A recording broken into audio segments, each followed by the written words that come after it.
नमस्कार मैत्रिणींनो, हर्षवी चॅनलमध्ये तुमचं सगळ्यांचं स्वागत आहे। आज आपण बाळाचं डोकं गोल आकार कसा द्यावा आणि चेहऱ्याचे फीचर्स हे ठळक होण्यासाठी आपण कुठल्या प्रकारचा मालिश केली पाहिजे ह्याबद्दल बोलणार आहोत।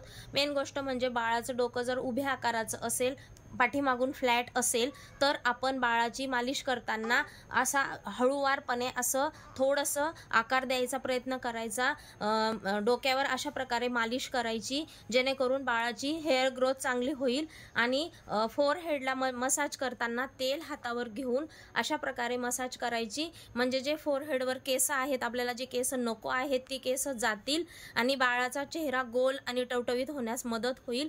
डोळ्याला पण हे असं अंगठ्यांना थोडं तेल घ्यायचं आणि अशा प्रकारे मालिश करायची, म्हणजे बाळाचे जे डोळे आहेत हे चांगले आकारात आणि टपोरे होण्यास मदत होईल।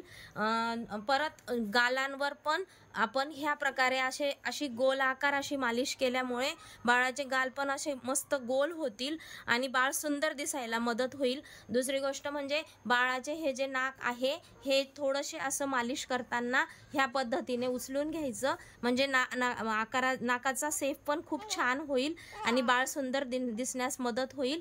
आणि कानांना जर जास्त केस असतील तर कानांना पण आपण थोडीशी ह्या प्रकारे मालिश केली पाहिजे, केस निघून जातील आणि कान पण व्यवस्थित होतील।